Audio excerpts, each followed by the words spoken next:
Welcome to Bayou Time. I'm your host. We have an exciting guest today. We have Chet Chasson. He is the port director of South Lafourche. Welcome to the show, Chet.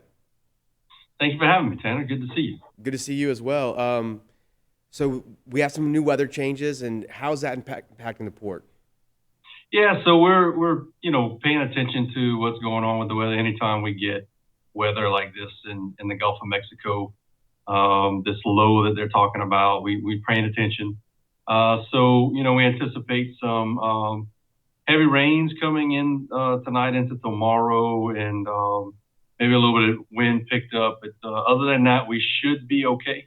I had some conversations with the folks at the National Weather Service and NOAA in talking about tides and are we anticipating any extraordinary elevated tides, and it doesn't look like we'll see that. So obviously, as you are well aware of, we always concern with higher level of tides with that lower elevation of LA1 south of the lock system in Golden Meadow. So anytime we see some low like this or what have you, we want to make sure that that road doesn't get overtopped with water until we get that elevated highway completed that you certainly are well aware of and helped us to get the funding for. Yeah, man, So it's a we're bi- it's excited a about big that. it's a big project, and I think it's going to make a big difference. But I mean, it's a huge impact to y'all economically, not just y'all, all of us in Terrebonne and Lafourche Parish, when the roads are out and you can't get people goods in and out of the port. Yeah, that's correct. And the impact, economic impact, when that road is overtopped with water for any type of tropical or storm event, it has an impact where, the road's over top of water and we can't get to the port for any reason. That has an impact of $46 million daily to the oil and gas industry and $500 million a day to the national GDP. So that's the importance of Port Fourchon and everything that it does to service the energy industry. And that elevated highway is really important. Hence the reason why there was such a monumental bill that was passed in the legislature in 2019, and the federal government came about with some funds to finish that project, along with some local dollars and some port commission dollars and some industry dollars to round out the funding package to build that $463 million bridge that's currently under construction. And when are they estimating the bridge is going to be finished, Chet? Do you know? Yeah, so it should be completed in 2027. So we're about September, October timeframe, 2027. So we're keeping our fingers crossed that absolutely what's going to happen. Absolutely. And so you've been talking to the federal agencies. They don't think that this is going to be the kind of weather that impacts the port this time. That's correct. We don't anticipate it impacting the port this time, so we're very fortunate for that. We've had, knock on wood, we've had a quiet year, and we hope it stays that way for the next couple of months. Absolutely. Some other things. What else is going on in the port besides weather? Yeah, so we're doing a lot of projects right now. We're in the midst of a lot of dredging work. We just completed some bulkhead work and finishing up our hurricane projects. We just finished the commercial fishermen's marina. We're about to open that up later this week so that commercial fishermen can come back in and utilize the port free of charge to dock their vessels as they're going in and out of the Gulf and for safe harbor and that sort of thing. So we're excited about that being able to open up and just continuing to complete some of our hurricane projects. We have a beach project that's going to be coming about, a beach restoration project that we're going to be doing hopefully at the beginning of next year. We have our permits. We're about to go out to bid. So there's a lot going on in the port, and we're excited about what's coming for the future. You mentioned commercial fishing. Those guys can't utilize the port right now. Right now, it's just oil and gas boats, and this is going to be a new function of the port. Yeah, so we've been having the Nurbic Islands Fishing Marina since the beginning of the port, for the most part, and it took major damage for Hurricane Ida, and it's just taken us this long to go ahead and get the dredging done that needed to be done inside that marina, and to get all the wharves repaired and the power and the water lines back in place. So So again, that project is finally complete, and we're going to be opening that up later this week. And I think the general public doesn't have an idea, or I didn't until I got in the legislature and kind of learned through this stuff, how much dredging has to take place to keep a port functional. Not just port of your port, but port of Terrebonne, all these ports, even going all the way to Lake Charles. When you talk to your port directors, they always talk about the need for dredging in the state. Absolutely, and it's look, depth is a key for all ports, and we have our authorized depths that the Corps of Engineers maintains a lot of our channels along the Gulf Coast, and when we're talking about Louisiana, that's key. And the other thing that's important about dredging in Louisiana is all that material is very it's we need that material, right? We have a coastal master plan, 50-year plan.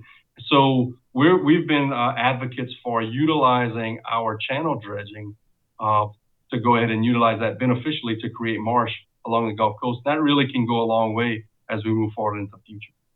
Because you have some big news from FEMA. What's going on with FEMA?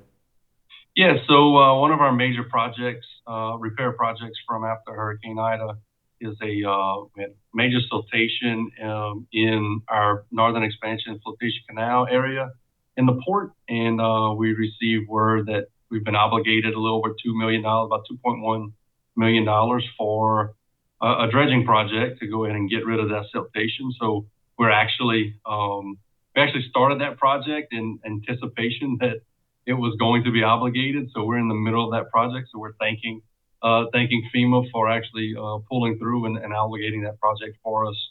We're utilizing that material to fill in some areas that we're creating new marsh.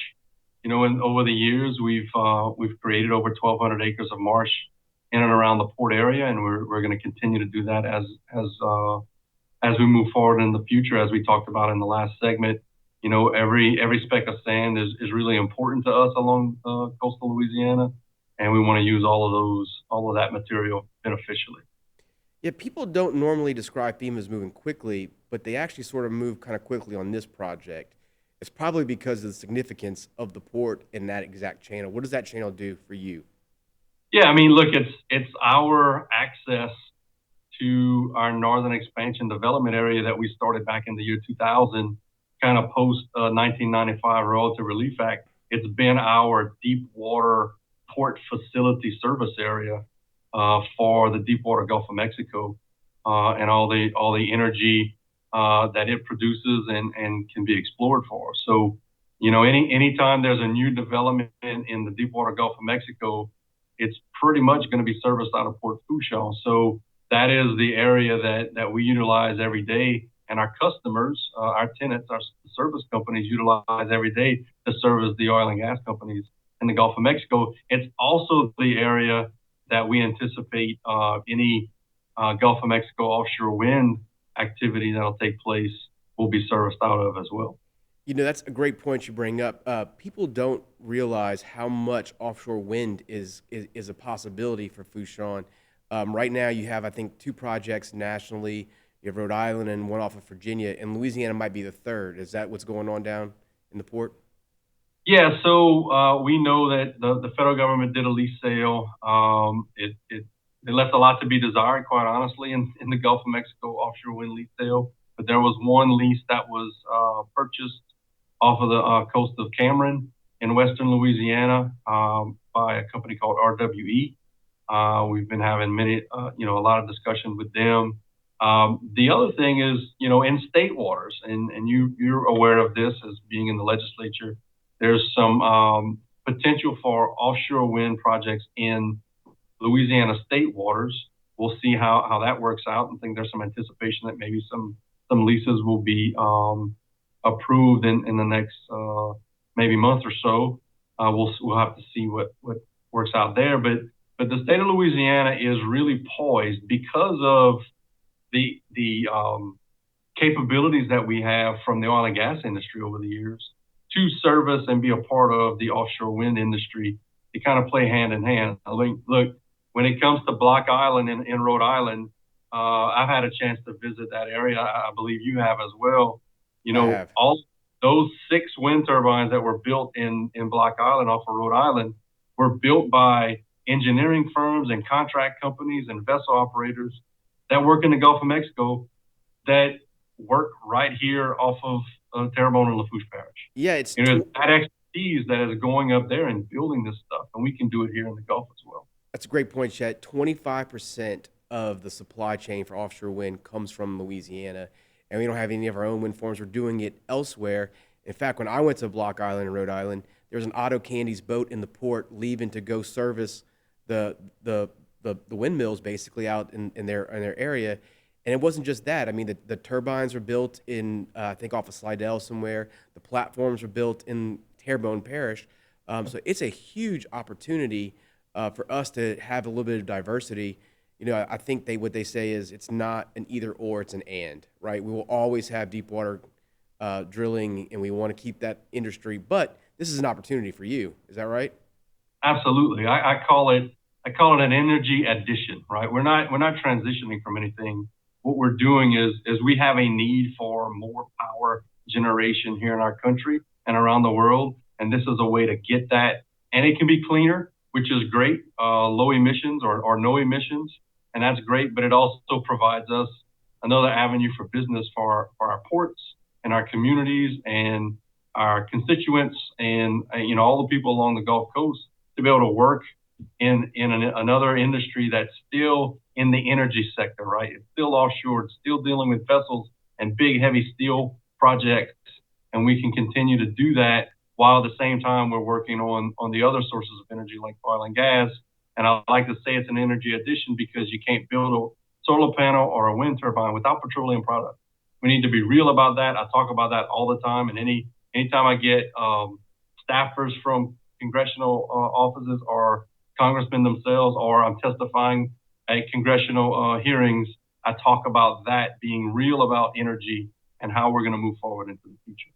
Yeah, I used to tell people all the time in the legislature, I don't care where the Cajun works. I want him to have a job, whether it's on a platform for wind or a platform for oil and gas exploration or it's a boat serving some. We got to create opportunities, especially when oil and gas, you don't know what's going to happen with prices and everything else. So if we're down on work, maybe he can hop over to a wind platform. Unfortunately, that's all the time we have. But we talked about a lot of great topics. We talked about wind. We talked about dredging. Really appreciate you being on. Thank you for having me. Anytime. That concludes Bayou Time for now with Chet Chasson. Look forward to seeing you soon.